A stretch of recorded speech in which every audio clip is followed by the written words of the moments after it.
Hello YouTube, how's it going? This is the crossover and I'm back with another video. Today is going to be another one of my individual scouting reports for the 2022 NBA draft. In today's video, we're going to be taking a look at Duke's freshman combo guard, Trevor Keels. So without any further delay, let's get straight into the video.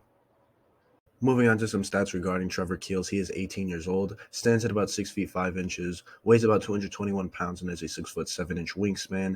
Relatively impressive physical profile for the young combo guard, even though he is standing at 6 feet 5 inches. You would like to see him have a bigger wingspan than just 6'7", but it's not terrible. And then with the weight, him being just about 220 pounds, you like to see him be maybe a little bit slimmer on paper. However, when you watch him play, I think he carries the weight really well and is able to use it in a multitude of ways to his benefit.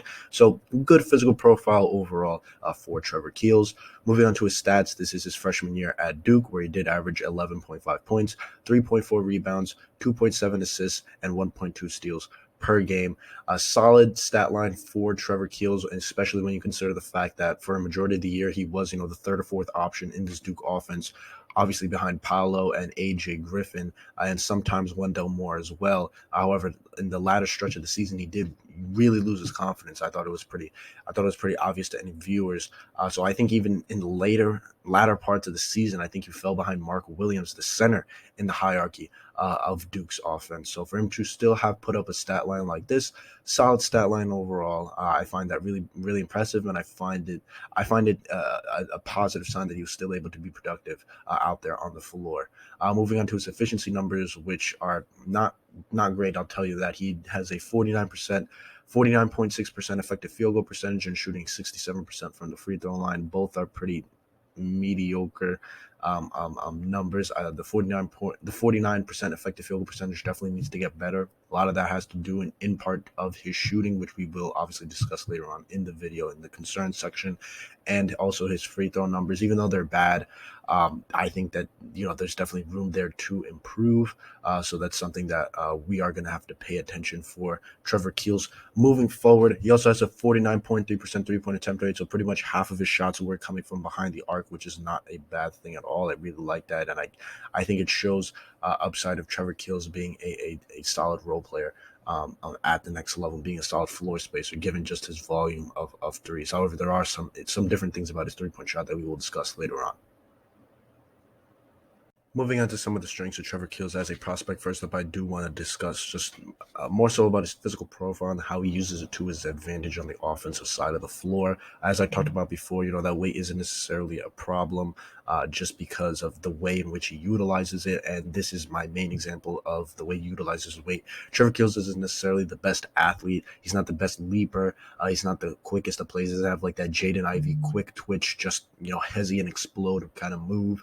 But Trevor Keels is able to use his weight and kind of move guards out of the way to get to his spots on the court. And he's also a relatively patient player, so a lot of times he likes to outmuscle his defender, kind of get them on his back or on his side so that he can see the floor and kind of decide his next move or what his next decision is going to be. And he also does a great job of staying low to the floor, which makes it even harder to guard him. Like after he does a certain crossover, or if it's like a between the legs, if it's a between the legs cross, he does a great job of staying low and getting lower than his defender, which for those of you that don't know, for those of you that haven't necessarily played before, when it's definitely harder to guard a player when they're just lower than you, just because they're just lower than you, so they can just cut off like your lower body and just get around you much easier and whatnot. So when you're playing defense, usually they tell you to get lower than the ball handler, right?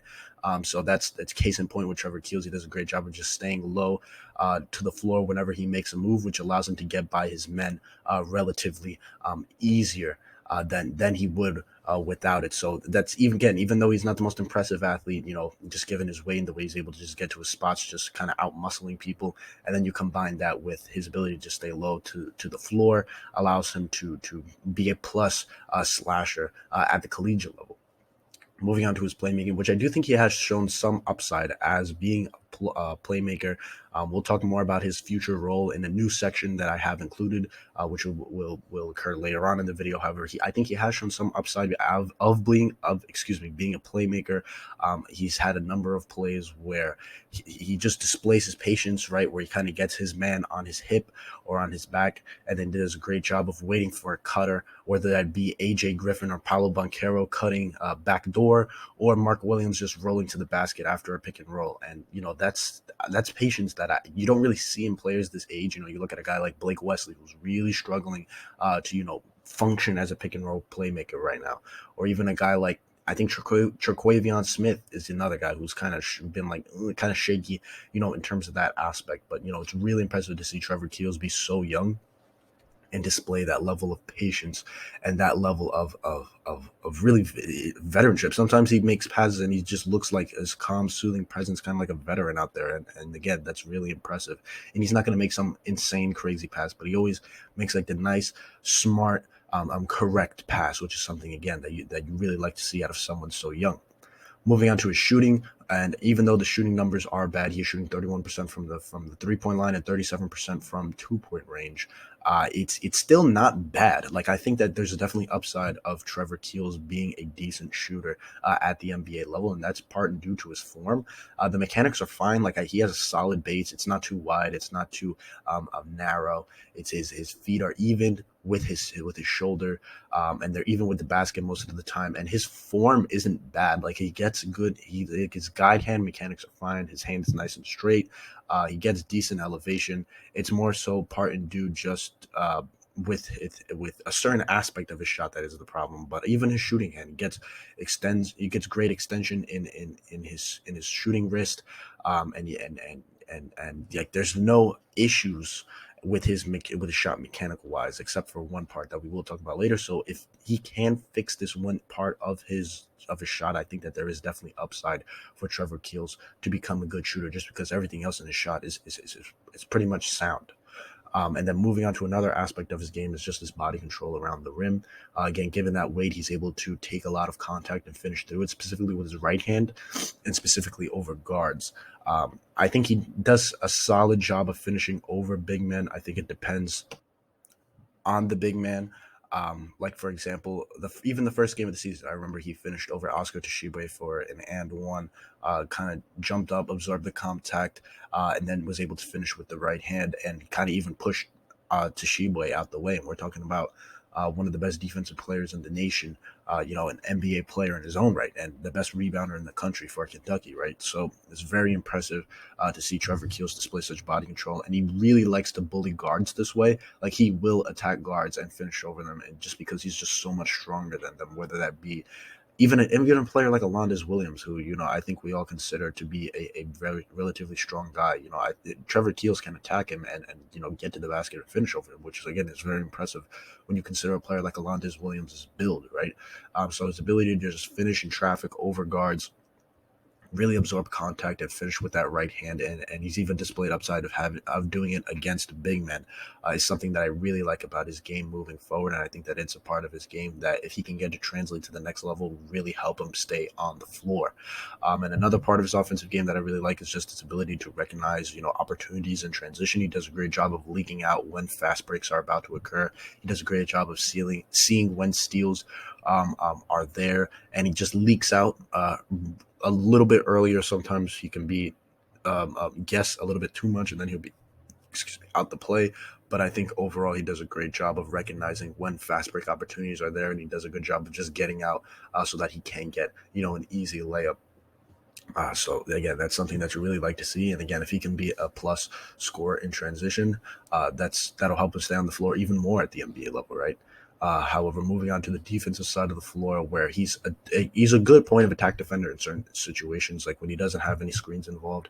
I think he's a very good point of attack defender just because of how physical he is.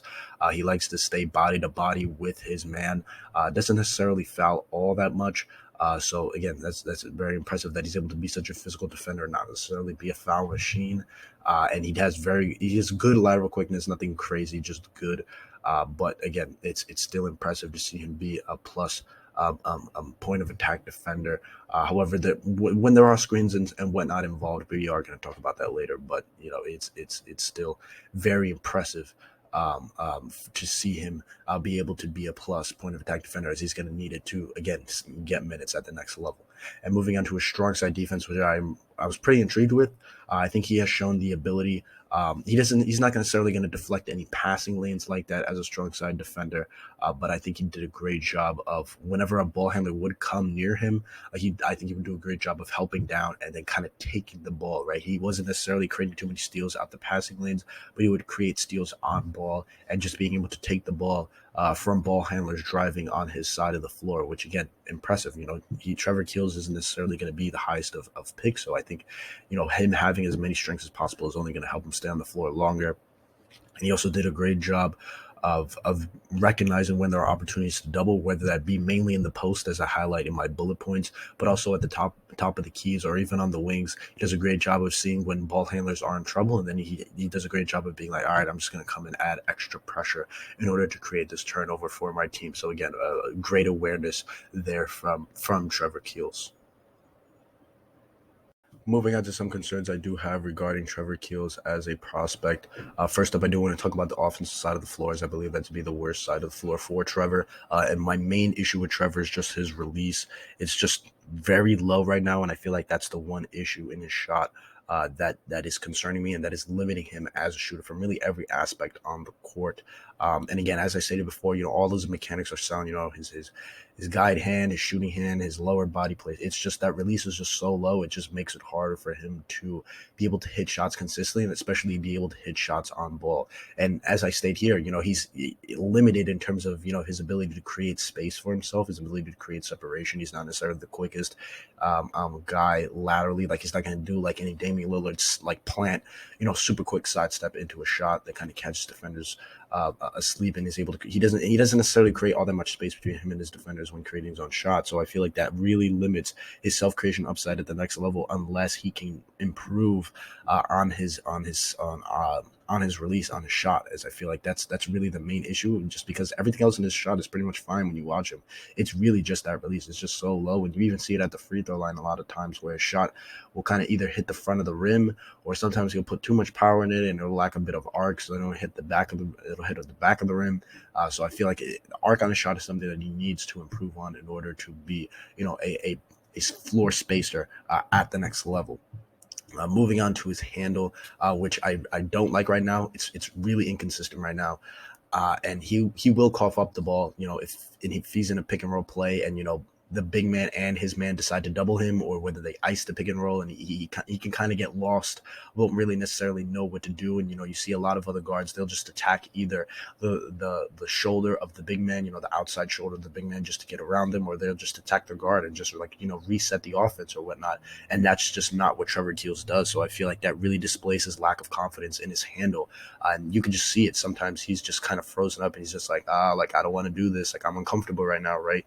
So just seeing that level of discomfort in a guard is kind of worrying. I mean, I get that he is 18, but the handle has to improve, and the confidence, and being able to see the floor consistently, which we will talk about in a second. Where as he does, it's not necessarily all that glaring, but he can miss, Mark rolling to the basket, or not John, the other Duke big man, or whether that be Paolo Banchero cutting or whatnot. He can miss cutters or open big men rolling to the basket. So that is something that he definitely is going to have to work on. So when you combine the limited vision in certain situations, combined with the handle not being there, it can be a recipe for disaster sometimes. It can just be an automatic turnover, since he won't be able to necessarily thread any needles, and then his handle won't really allow him to get anywhere, and he's liable to have the ball dribble off his feet. That's the kind of handle that we are talking about right now with Trevor. So I feel like his handle and the release on the shot is definitely things that he's going to have to improve on, like now, especially when you consider the fact that his vision is relatively limited at this point in time. And another big thing is that he just lost his confidence in tournament play, and that's just not something that you would like to see. And I understand that he's playing with four other NBA players on the court at all times. When you're talking about Mark Williams and Wendell Moore, you guys know how much I love Wendell Moore. Four two lottery picks and two clear first round picks, right? So I understand that it's not easy playing with that much talent on a team, but I do feel that it's not a good sign that Trevor kind of lost his confidence going into tournament play. He did end off the season really strong, was able to put up a very solid outing against North Carolina the last game of the season. So there is he ended the season on a good note, but still you didn't like to see him kind of fold in tournament play the way he did. And moving on to another aspect of his game that he really struggles with right now, which is on the offensive side of on the defensive side of the floor, where he's really struggling to get off screens right now. And I say this as I stated in my bullet points, both as a pick and roll defender and as a weak side defender. He kind of struggles to get through stagger screens weak side. He kind of failed to see them going on.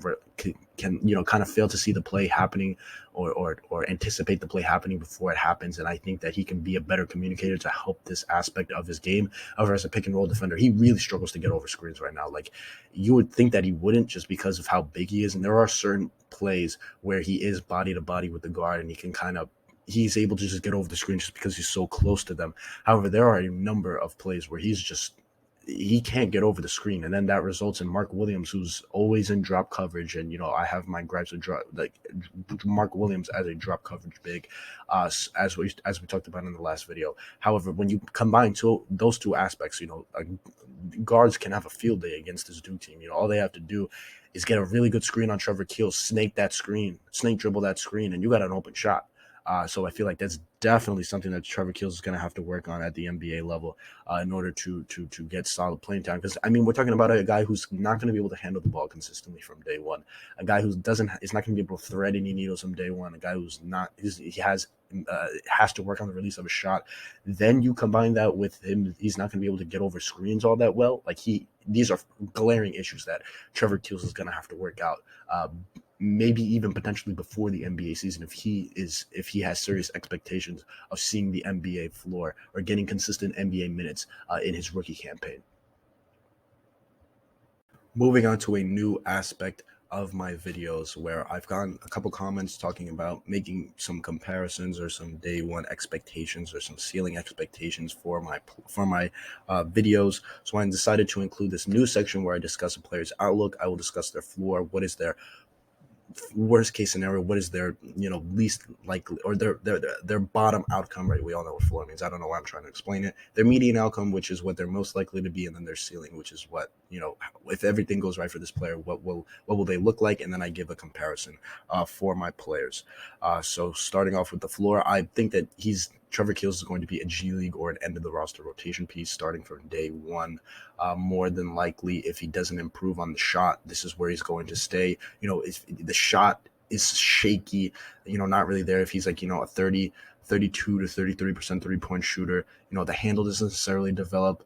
And as well as you take into account that he's not a true playmaker. He's not going to be making any great passes, or he's not going to be setting up the offense really all that well. And then you consider the fact that he can struggle as a weak side defender or as a pick and roll defender.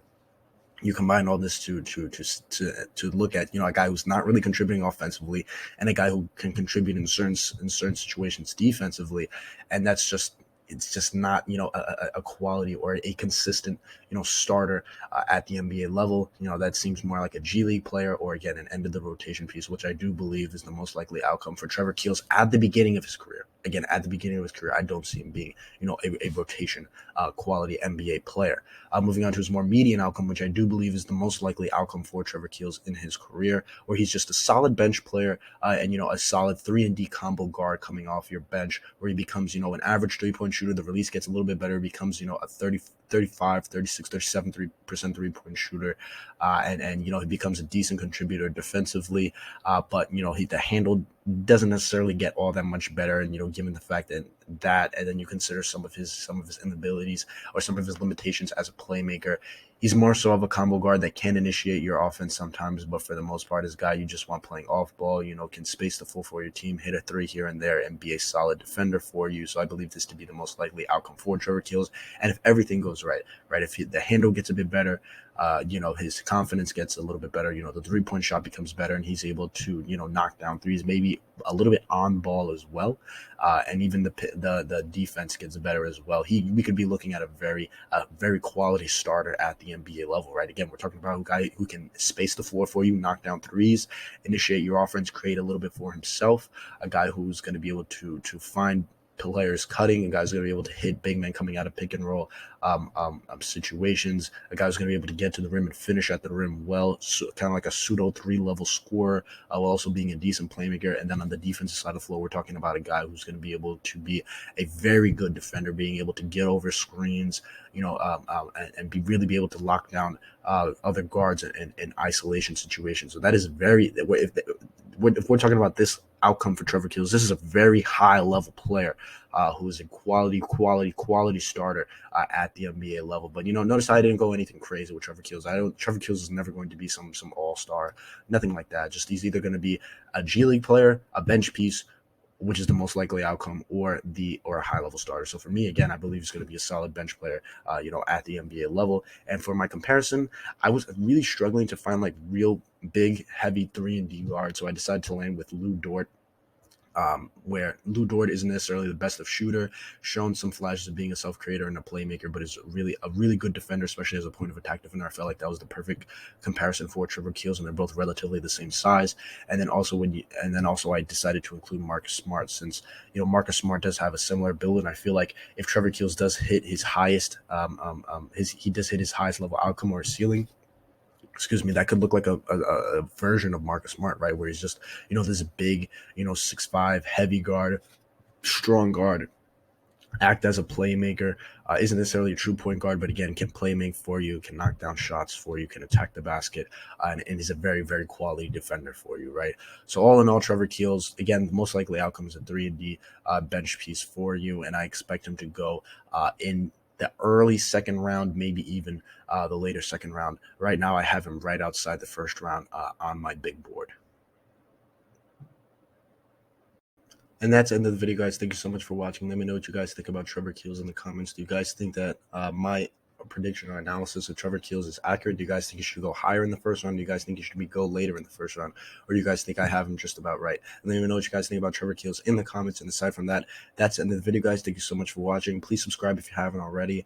And if you have, please share the video with a friend. I want to keep growing the channel, keep growing the community that we have here. And again, aside from that, that's the end of the video, guys. Thank you so much for watching, and take care. Have a blessed day, and peace.